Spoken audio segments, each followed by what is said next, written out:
RPN, Radio Philippines Network Incorporated, DXKO. 13 sa Zinday Utso sa dial sa inyong radyo. RPN DXKO, ang Radyo Ronda, dili sa Dakbayan sa Cagayan de Oro. Sibiyahan na may galaon sa katawhan, andam mo serbisyo sa tanan. Ang RPN DXKO Radyo Ronda, sakop sa KBP, kapisanan ng mga broadcaster ng Pilipinas.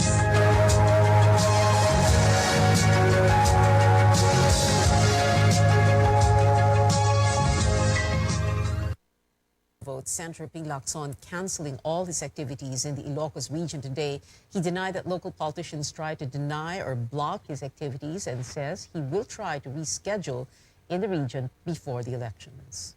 Masyadong tight yung binigay ni schedule ng staff. So kanina nga medyo sinisit ako. Bakit parang pang Superman naman yung binigay na schedule, baka hindi kayanin. Kasama na rin ako siguro sa mga nag-commit ng lapses doon na hindi ko agad na-review yung itinerary. So nung makita kong sobrang dikit, sabi ko, teka muna, baka mamatay ako rito. Lacson held a town hall in the province of Abra today where only dozens of people showed up. He says he was briefed early on that only a few people will participate because of a supposed threat to residents not to join the political activities of those running against incumbent officials. Lacson is allied with the Bersamin family, whose members are running for a number of positions in Abra. May namatay na nga rito sa Pilar Town. Meron ng insidente. So sana naman yung kasi they always thrive on ignorance, parang abuse, fear and ignorance ng mga botante. Parang keep them poor and keep them uneducated or keep them ignorant. Nasa ganon, nakadepende lagi sa mga warlords. I just hope na sa whole country wala na sanang ganon kasi primitive times yun eh. One of Vice President Leni Robredo's daughters, Trisha, asks the National Bureau of Investigation to probe the spread of an alleged lewd video with her name on the internet. Trisha says she hopes the NBI can identify the source so they can file appropriate charges. Robredo's eldest daughter, Aika, first sought the NBI's help to investigate a fake malicious video that the Vice President claimed was from the Marcos campaign. Marcos' spokesperson, Vic Rodriguez, accused Robredo of resorting to dirty politics. Over 65 million Filipinos will steer the country's course for the next 6 years through the ballot. CNN Philippines launched an exclusive series to help voters make more informed decisions. Our senior anchor, Rico Hizon, sat down with Yodi de Guzman in the first of our in-private interviews with presidential candidates. Chrissy Di Matulak sums up that conversation in this report. From labor leader to presidential hopeful, Yodi de Guzman says he's now ready for a bigger responsibility after 38 years of fighting for the rights of workers.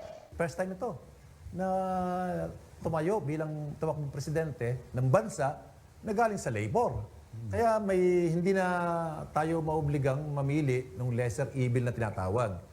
Kundi mayroon na silang totoong kakampi sa kanilang laban. De Guzman stayed true to his advocacy, pushing for the welfare of the labor sector. If he wins the presidency, he says his first order of business is to finally put an end to contractualization. Utusan ko yung aking Secretary ng Department of Labor na huwag lang i-restrict, kundi i-prohibit at ibalik sa dating kalakaran. For the labor leader, one of the steps to totally abolish contractualization is to remove third-party agencies, which do the hiring for many companies. Ang mukha talaga ng contractualization nasa mga manpower agency. Kaya yan ang dapat buwagin at direct hiring na dapat. Wala na yung third party. Walang silbi naman yun. Diretso na sa kumpanya. With the economy still struggling from the pandemic, De Guzman reiterates his call to impose a 20% wealth tax on the country's richest. This, he believes, would lessen the gap between the rich and the poor. Tama lamang nasa kanila kunin sa panahong ito. At dapat nila ikasiya. Dapat sila matuwa dahil magiging bahagi sila ng pagsalba ng kabuhayan ng ating bansa at ng ating mga mamayan. De Guzman admits the changes he plans to implement are unlike any other. But this, he says, is exactly the reason he's running for president. De Guzman adds there will be no regrets even if he loses the elections, as simply being in the race gave his advocacy the spotlight it needed. Chrissy Di Matulak, CNN Philippines. Next up on In Private is survey frontrunner Bongbong Marcos. Now, despite his lead, Marcos says he is not letting his guard down. In an interview with senior correspondent Ruth Cabal, he reveals what worries him come Election Day. Yung mga nababalitaan nating manggugulo sa eleksyon at saka yung dayaan at every level. Alam naman ninyo, nabiktima na ako dyan noong 2016. Kaya siyempre, kailangan maging maingat dyan kasi nakita ko na kung ano yung maaring mangyari. So, yun ang aking inaalala na magkagulo o may manggulo at saka subukan na may isusubok na dayaan ulit. In 2016, Marcos filed an electoral protest against Vice President Leni Robredo, but the Supreme Court, which is acting as the Presidential Electoral Tribunal, dismissed his motion in 2021, saying he failed to prove his claims. Catch the full interview with Marcos tonight at 8. The Commission on Elections has yet to set the guidelines for sit-down interviews with candidates supposed to air next week. Commissioner George Garcia says rules, questions, and panelists from its new partner, the Kapisanan ng mga Broadcaster ng Pilipinas or KBP, still need the full Commission's approval. He says he wants more meaningful sessions amid the collapsed debates deal with the blame pinned on private sponsor Impact Hub Manila. In an interview on News.ph, COMELEC Commissioner Ray Bulay says the COMELEC initially thought it will partner with the media in mounting the debates. Would you have preferred just allowing the media networks in partnership with radio stations, with newspapers, the academe, and KBP mount these debates? And then, hindi naman problema ang COMELEC, in other words. So, parang sana ganun na lang ginawa ng COMELEC mula umpisa. Yes, I am very much in agreement with that, Pia. Actually, that was the former setup, and we thought all the while that it's going to be the same setup allowed by our own resolution.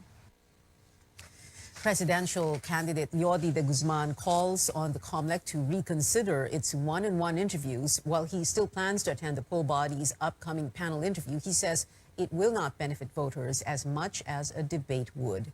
The hour-long interviews are planned to be taped as live and will air from May 2 to May 6 in KBP partner media networks.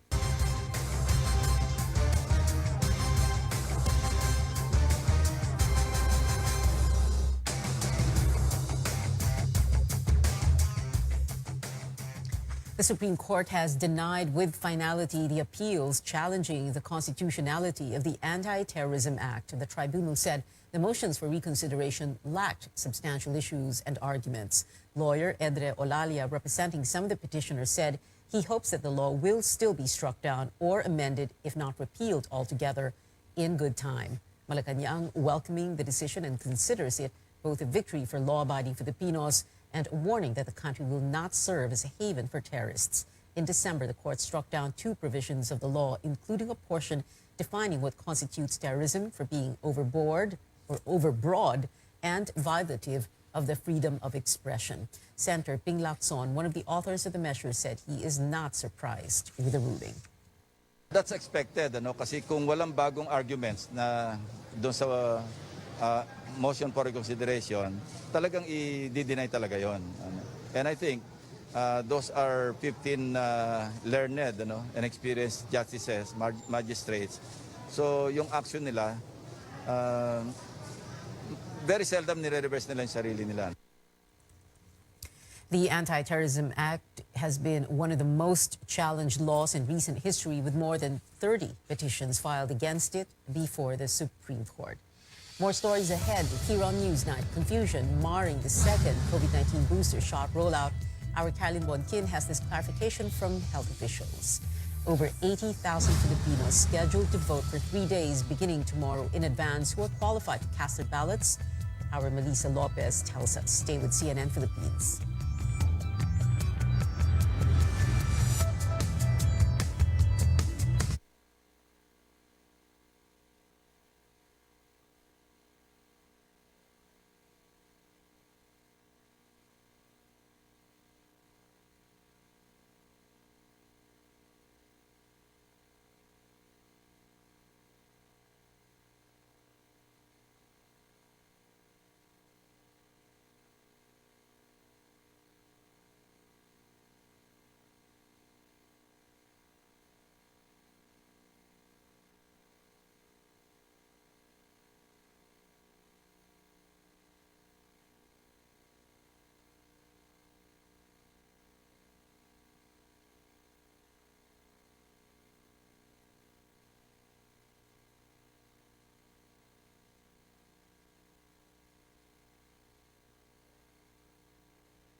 You're watching Newsnight on CNN Philippines. It's final. Only select persons with underlying conditions can get a second COVID-19 booster shot. For now, hospitals earlier began administering an additional booster to priority groups not yet approved by the Health Department. Carolyn Bonkin explains why this happened. The Project 7 Social Hygiene Clinic in Quezon City takes care of patients with sexually transmitted diseases. On Tuesday, the clinic began administering second COVID-19 vaccine booster shots to persons living with HIV. They're among select groups with weak immune system allowed to have an extra booster shot. Ryan, who's been living with HIV for 4 years, were among the first in line. Iniisip ko is prevention better than cure. Kasi kung hindi tayo mag-aano sa sarili natin, tayo yung mahihirapan din eh. Angel recently found out he has an HIV infection and does all he can to stay healthy. He's thankful the clinic offers COVID-19 vaccines.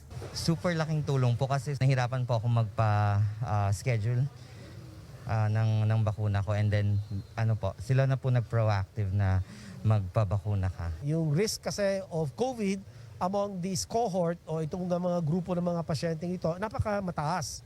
Kaya maigi na yung mabigyan na sila ng booster dose sa lalong madaling panahon. Aside from Navotas and Valenzuela, second booster shots are now available in all Metro Manila cities and municipality. But they are only for people with weak immune systems, like persons living with HIV and cancer, those undergoing steroid treatment, and transplant or bedridden patients. Health Secretary Francisco Duque says senior citizens and healthcare workers shouldn't get a second booster just yet, asking them to wait for guidelines. He says some hospitals administered the second booster shots to health workers without underlying conditions on Monday due to confusion with the Food and Drug Administration memo. The FDA allowed a second booster for moderately and severely immunocompromised individuals, health workers, and senior citizens. But the Health Technology Assessment Council, or HTAC, only gave the go signal for select persons with underlying illness. Yung available data ay para sa mga immunocompromised pa lamang. Ngayon, may mga karagdagan datos na kinakalap ang HTAC. So I think Thursday or Friday, they will sit down to find out if there is enough data and evidence to support that the second booster dose will be good for the healthcare workers as well as for the senior citizens and the rest of those with comorbidities. But while the government vaccination moves to its next phase, health workers still face the tough task of convincing those qualified to get the first booster shot. The health secretary appealing to them to get boosted now and not when there's another surge in COVID-19 cases. Carolyn Bonkin, CNN Philippines. A global health facility will replace millions of expired and expiring COVID-19 vaccines in the country. Health Secretary Francisco Duque says it's still unclear if the COVAX facility will replace not just the donated doses, but also those procured by the government and the private sector. Officials are coordinating with the COVAX audit team for the supply. Now, despite the welcome news, the pandemic watchdog warns of a fresh surge in infections because of the new Omicron subvariants. The Octa Research Group says active cases could reach 50 to 100,000 soon, or 5 to 10,000 new cases every day. It is monitoring the surge in South Africa and India, which have similar characteristics with the Philippines. Octa says it is not recommending another lockdown. The DOH is monitoring 19 cities and provinces with a 2-week positive growth rate of COVID-19 cases. These areas remain under low risk level.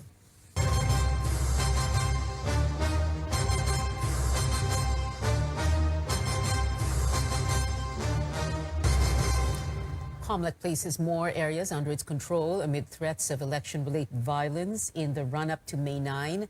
These include 6 towns in the province of Maguindanao, namely Buluan, Datu Odin Sinsuat, Datu Piang, Manguda Datu, Pandag, and Sultan Kudarat. Two more areas in the province of Lanao Sur also declared under the poll body's control. These include Marawi City and Maging Town, in addition to the towns of Malabang and Tuburan. Local absentee voting set to kick off from tomorrow until Friday. Those expected to render election-related duties will be allowed to vote early. Melissa Lopez with the details. Beginning Wednesday, some 84,000 voters across the country will be the first to cast their ballots for the May 9 polls. They join some 1.7 million Filipinos abroad who are qualified for early voting. Called local absentee voters, special arrangements are given to members of the military, police, Coast Guard, COMELEC workers, teachers, and even the media, so they can still exercise their right to vote even if they have to report for work on May 9. The poll body received over 93,000 applications for early voting until March 7th. A tenth of these, however, were rejected, as the applicants turned out to be unregistered with COMELEC or have been deactivated for failing to vote in 2018 and 2019, or filed late. Those who made the cut may vote from April 27th to April 29th, anytime from 8 in the morning until 5 in the afternoon. Military, police, and other government personnel will cast votes in special precincts set up in their offices, while media voters will converge at the local COMELEC unit covering their place of work. Yun po ang ating pinapahalagahan, na walang isamang botanteng Pilipino ang mapapabayaang hindi makakaboto, anuman ang katayuan sa buhay, anuman po ang kanilang trabaho na ginagampanan. COMELEC officials, including Chairman Saidamen Pangarungan, will also avail of absentee voting. Masks are a must amid the pandemic. A voter must show up at their makeshift polling center, secure a ballot sheet, envelopes, and paper seals. They must fill out the ballot secretly, affix their thumb mark, and seal the ballot inside the first envelope. That goes into the second envelope and is sealed before these are submitted to the Electoral Board. The voting experience is unique. The early voters will use manual ballots where they will write the names of their chosen candidates.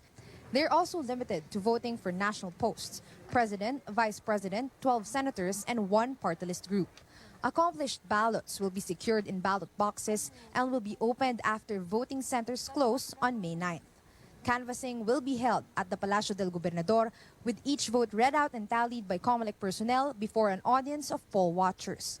Melissa Lopez, CNN Philippines. The Makabayan bloc completes its senatorial lineup less than 2 weeks before the elections. The 10 new candidates are Teddy Bagilat, Jojo Binay, Laila de Lima, Chel Diokno, Cheese Escudero, Luke Espiritu, Risa Ontiveros, Alex Lacson, Lauren Legarda, and Sonny Matula. Legarda is the only candidate from Bongbong Marcos' senatorial lineup, while the others are from the slates of Vice President Leni Robredo, Senators Ping Lacson and Manny Pacquiao, and Labor leader Leody de Guzman. Makabayan's Nery Colmenares and Elmer Labog round up the senatorial slate. Makabayan cited the candidates' commitment to reforms and peace talks, as well as their track records in working on issues affecting marginalized sectors. The Progressive Bloc had earlier endorsed the Leni Robredo-Kiko Pangilinan tandem.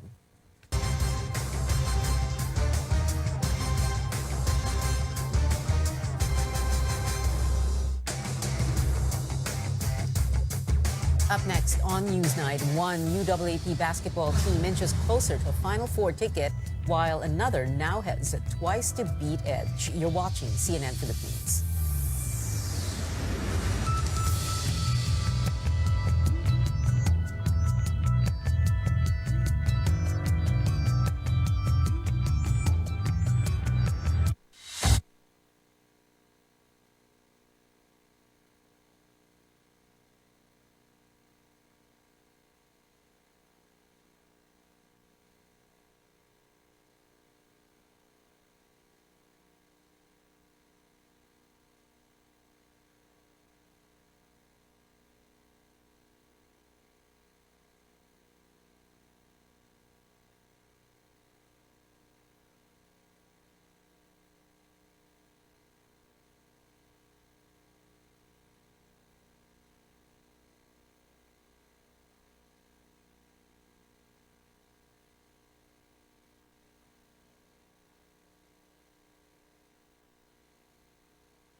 Welcome back. It is official. Twitter is selling itself to the richest man in the world. At stake in the buyout, $44 billion, or in pesos, 2.3 trillion. Now, this comes 11 days after the Tesla CEO offered to buy the social media platform. Getting rid of spam bots and authenticating all humans are among the billionaire's plans for Twitter. UAAP News now. The FEU Tamaraos boosted their Final Four chances with today's triumph against the De La Salle Green Archers at the Mall of Asia Arena, 67-62. FEU has 6 wins and 6 losses, putting itself at 4th spot, now above Adamson in the standings. Meanwhile, the UP Fighting Maroons secure a twice-to-beat advantage in the Final Four after reaching their 10th win. UP crushed the UE Red Warriors 81-68. And the Ateneo Blue Eagles still soaring on top of the standings with their 12th consecutive win. Ateneo demolished Adamson 91-57. And that is it for tonight. I'm Pio Ontiveros for Newsnight, where we go above and beyond the headlines.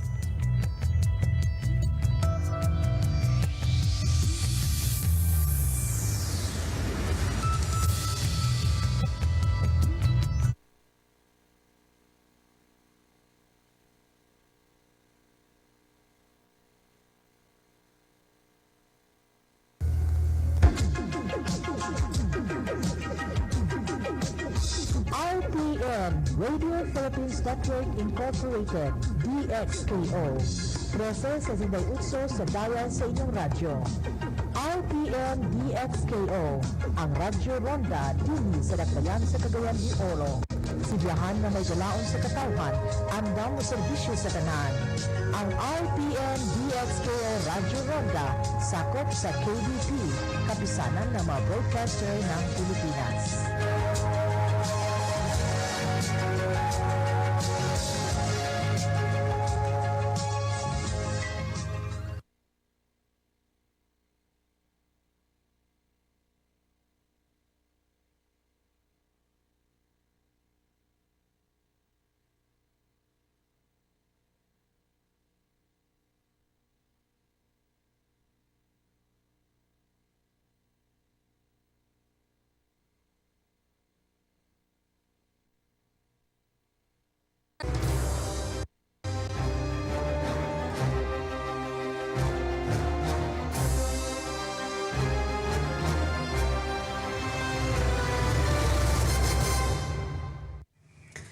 Bayan Muna Party List Representative Carlos Zarate says the Makabayan bloc is still waiting for talks with Vice President Leni Robredo, as the group has yet to throw its support to a particular presidential aspirant.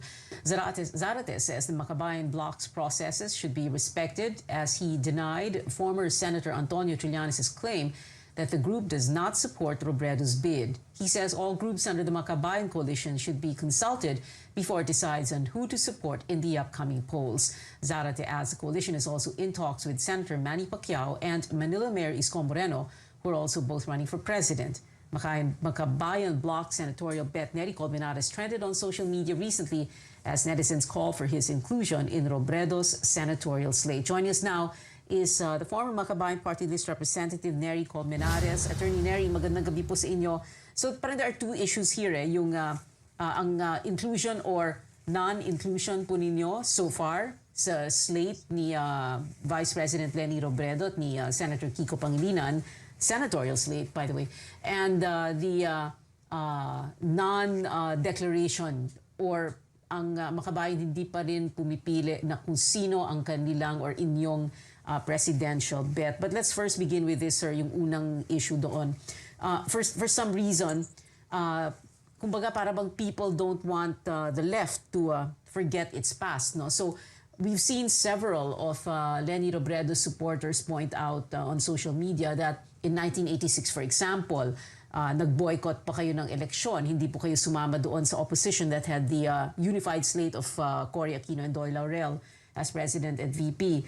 And then in 2016, nakipag-alyansa daw po kayo with President Duterte, with several joining his cabinet. Tapos ngayon, para bang out in the cold na naman kayo daw, no? What's going on, no? Bakit parang inuungkat po ito? Bakit nilalabas na naman ito? What's going on in the forces that are supposed to be arrayed against the Duterte and Marcos, the possible Duterte and Marcos team up? Yes, well, actually, yung 2016, it's been dredged up again. But I'd like to express assured yan talaga. We supported Grace Poe until the very end. So, klaro yan sa amin. No? So, sa akin, hindi dapat iungkatin yan. Pero sige, kung ungkatin man yan, ito ang issue ngayon. We are going to unite sana to oppose the return of the Marcoses and of course President Duterte in Malacanang. It is clear naman, Pia, that we are part of the opposition eh.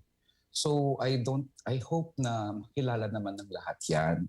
Marami kaming mga activists and human rights defenders na namatay under President Duterte precisely because he considers us as an opposition, a part of the opposition, at very scathing talaga yung attacks namin sa kanya and is intolerant of dissent. We know that. So I'm not saying that the other political parties did not suffer death or may mga arrested din sila o posible may mga patay na rin sila. But I'm saying na we are genuinely opposing President Duterte. We did not support President Duterte in 2016. In fact, that is already clear para sa amin. No? If you look at the meeting, the avance of Makabayan in 2016, we said there, right there sa last speech of the election, ano ang gusto nyo? Kamay na bakal or presidenting may puso? Klaro talaga yung aming decision doon. Now, the fact that some members of Makabayan campaigned for President Duterte should not sana render the entire Makabayan process as parang nag-Duterte na kami. The fact that certain liberal parties, for example, supported Duterte, I wouldn't go to the lengths of saying that Liberal Party went for President Duterte. So sa akin, ganun yung context sana dyan na titingnan ng lahat. Yeah. But in any case, nandito na tayo sa 2022 right now, and I hope opposition yung mag-unite ang opposition against him. Oo nga eh. Kasi from the outside, para bang what it looks like, Attorney Neri, is para bang lahat nagtuturuan ba? Kasi ikaw, parang ganun na nangyayari, no? So, yes.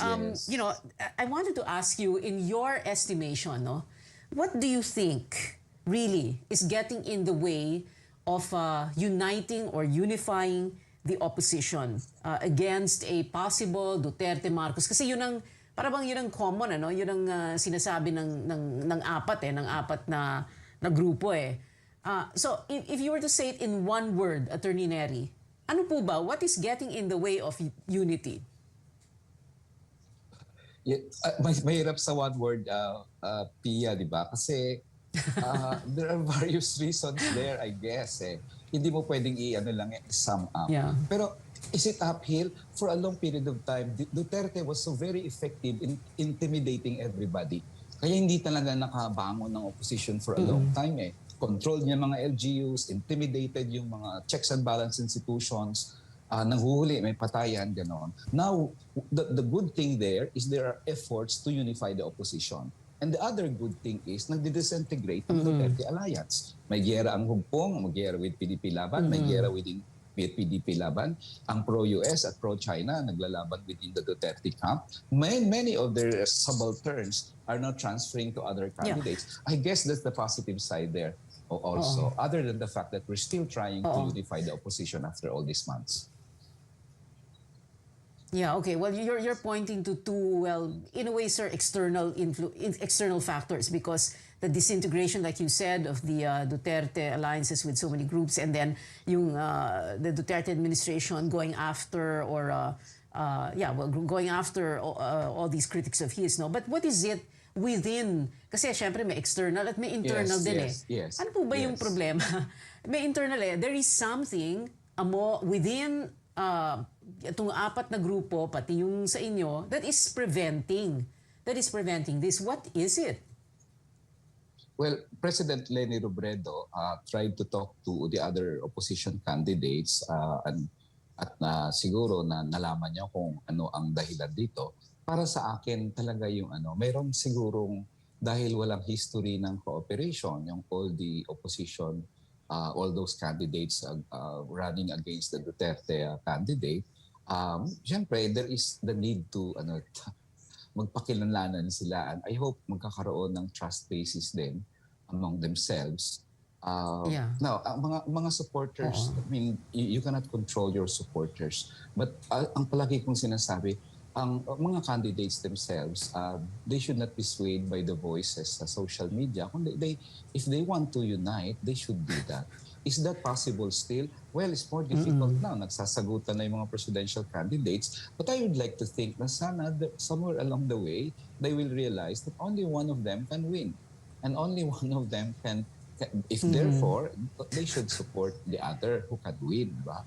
Duterte will be very vindictive if he wins. He will go after all opposition candidates na lumaban sa kanya if he returns to Malacanang. Yeah, well, I like how you're so positive about this, parang sinasabi po ninyo, somewhere down the road you will unify. Yeah. But, sandali lang po, Attorney Neri, kanina sabi po ninyo, President Leni Robredo, or did you say Vice before you said President? Nag-slip of the tongue po ba kayo? Or, did I hear you right? No. Huh? I meant Vice President Robredo. You meant Vice President, but you said President. I meant Vice President. Sorry about that. Okay, pero what are you saying? Siya na po ba yung pero siya na po ba yung pinili ninyo ng makabayan? Or siya na ba yung napupusuan ninyo? Kasi may ganyan sir. Ano yan? Slip of the tongue? Ganon? No. Yeah, slip of the tongue yun. Kasi Vice President, ano lang yun, slip of the tongue. Klaro ang aming pronouncement yan. Wala pa kaming pinipili na kandidato sa ngayon. In fact, si Vice President Leni, we've been wanting to talk to her for some time to discuss issues and platforms. Unfortunately, it failed for some reasons. But we're still hopeful at sinabi niya that 12 slot is still open at yung issue ng platform very important. Okay. Pia, I'd like to stress lang, the issue of platform is very important for us because we have constituencies. Now, inclusion in the slate is part lang yan, 50% lang yan. But it's not merely what is in it for me. It is also what is in it for the people. Yeah. So we need to go to our members and say, well, this candidate believes in land reform or believes against contractualization siya or whatever. And it's very important, crucial sa aming ganung discussion. Okay. And because we have not talked with the Vice President, hindi kami makadecide sa ngayon. Okay. So inclusion in the slate, let's leave it for a little later in the show. No? But I wanted to ask about itong, yung sinasabi po yun, you have to go back to your people and explain kung ano ba yung platform nito, ganito, ganyan. No? So ang isang issue dito is yung mga makakasama mo sa slate. Meron po ba kayong ayaw makasama sa slate na para bang, as far as you're concerned, non-negotiable, I'm not gonna take it kung kasama ito si so or so and so sa slate. Pero po ba kayong ganon or you're not going to be choosy? In the first place, when Vice President Robredo excluded me from her announced slate, my position and our position has been, it's her prerogative. It's the prerogative of the presidential candidate to choose their senator. I don't think it's in my place to tell her what to do, di ba? So maybe I could agree or disagree with some of the slate, but in the end, it's her choice. So I don't think I will intervene doon sa kanyang slate and tell her. Now, supporters and other allies and so on of President Leni Robredo, of course, they have all the right to speak. But me, I would be presumptuous probably to say na, oy, pag mapili ako dyan, ayoko ng ganyan, ayoko ng ganyan. Secondly, and more importantly, dapat ang stress na natin dito, unification of the opposition. Hindi pwedeng magtirahan na, ayoko niyan. It will create more dissension. Tatawanan tayo ni Duterte at ni Marcos dito eh. So para sa akin, mas yun ang focus siguro. And let the president or the presidential candidate, whoever, I mean, Isko and Senator Manny and Leni, to decide kung sinong senatorial candidates nila. Prerogative nila yan. And I don't think I will say that to Leni Robredo about her slate. Okay, marami pa po tayong tanong para sa inyo, Attorney Neri Colmenares, senatorial aspirant. We're going to get to that in just a bit so that we can find out more about your views and plans should you win a seat. And also, later on in the show, in music, Tony Bennett's new album making for another achievement for this 95-year-old jazz icon. Details when we come back.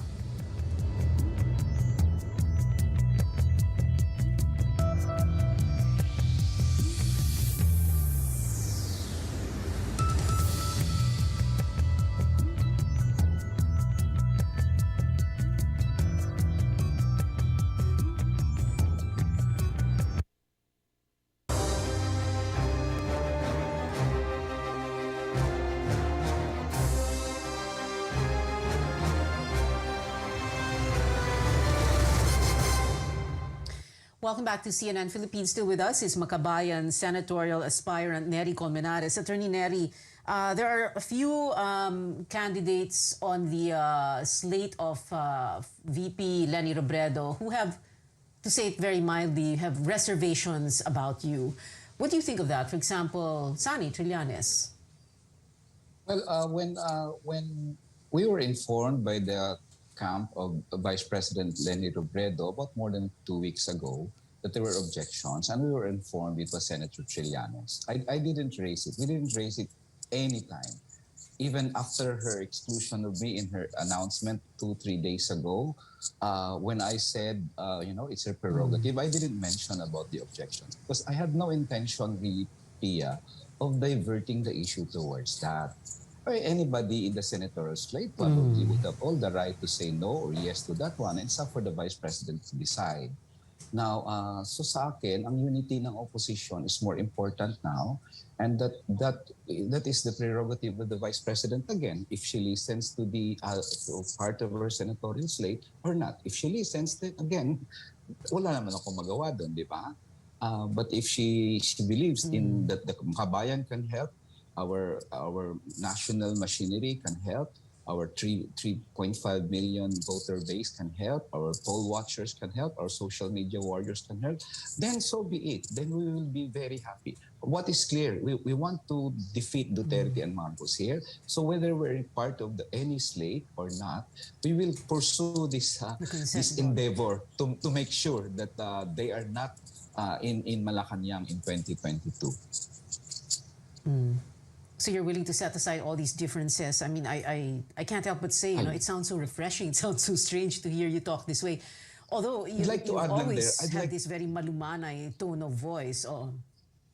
Yeah, I'd like to add there, Pia, this election is really very different from the other elections. This is ako survival na ito nating lahat ang naka-at-stake dito. We cannot have another 6 years of this kind of COVID response. We cannot have another 6 years of pinamimigay ang ating mga yamang dagat sa China. We cannot have that. So this is the survival at stake. So iba ang requirements sa lahat na yon. At sinasabi ko sa mga kasama namin na kahit we can demand from the candidates to unite, but we must also show among ourselves that we unite. How can we unite the candidates if we show among ourselves that we don't unite, diba? So we don't have the moral authority to impose on them the unities if we ourselves cannot have unity. So I'd like to focus on that because Duterte will probably win if we continue bickering at each other. So I'm not, call me eternal optimist, but I think there will still be the chance that people will realize that this is survival of the Filipino people is at stake, and we will unite no matter what because we want to defeat Duterte and Marcos in 2022. Yes. Okay, well, Attorney Neri, you mentioned the pandemic and China, for example. I have a question about this health crisis. No, if you were to have a say, let's say there is the president who is elected is on your side and you get elected to the Senate, how would you want to have the health crisis managed differently? I know you are a lawyer and you can out-talk anyone, but there, baka you can summarize that. Free healthcare, very important. Kaya ng gobyerno ba tustusan ang libreng gamot at libreng paggamot? I believe so. Kung kaya natin mangako ng free tuition, we can do free healthcare sa lahat without any qualms. Pag pumunta ka sa ospital, libre hospitalisasyon, libre konsultasyon, libre operasyon. And we can do that. Secondly, ang COVID response natin must not only be vaccine-centered. It must also focus on contact tracing. It must also focus on mass testing. Because unless we do these things, hindi paulit-ulit lang yung COVID, di ba? So, bakuna is very important, very good, but we also need these other aspects ng COVID response, which Duterte is not doing. And I don't believe in the loan-generated kind of COVID response ng utang na hindi naman ang mamamayang Pilipino magbabayad dyan. He's borrowed 2.6 trillion last year, is going to borrow 3 trillion last year. Saan napunta yung perang yon? Maraming hindi nakatanggap ng ayuda. So, yung ayuda would be very important din, Pinky. Sorry, lawyer of me to talk longer than I should. Yes. I know. Attorney Neri, yes or no questions na lang po, no explanation, yes or no. First, do you favor easier public access to the SALN of the President, Vice President, members of Congress, Senators, Congressmen? Yes or no? Yes, access dapat sa public. Makabayan as Do you always issued our SALNs publicly. Okay. Okay, sir, wala na pong explanation. Do you support lifting foreign ownership limits in the Constitution? Yes or no? I think I No. know what you're going to say. Do you favor the reimposition of the death penalty for drug-related crimes? Yes or no? No. Should the sitting reimposition of president be death allowed to run penalty. for VP in the next? Should the sitting No. president be allowed to run for VP in the next election, although President Duterte hasn't filed the COC? Okay, no. Do you favor resuming peace talks with communist rebels? Yes or no? Yeah. It's a yes. Yes. Peace is And important. lastly, yes. should the country be more aggressive in protecting its maritime interests in the West Philippine Sea? Yes or no, sir? Yes, very much. We should be more aggressive than now. Attorney Neri We need to Colmenares, thank you, protect. sir, very much for joining us tonight here on Newsnight on Upload. Salamat po, sir. Maraming salamat din po. When we Pia. return, Good evening. netizens are getting excited to hear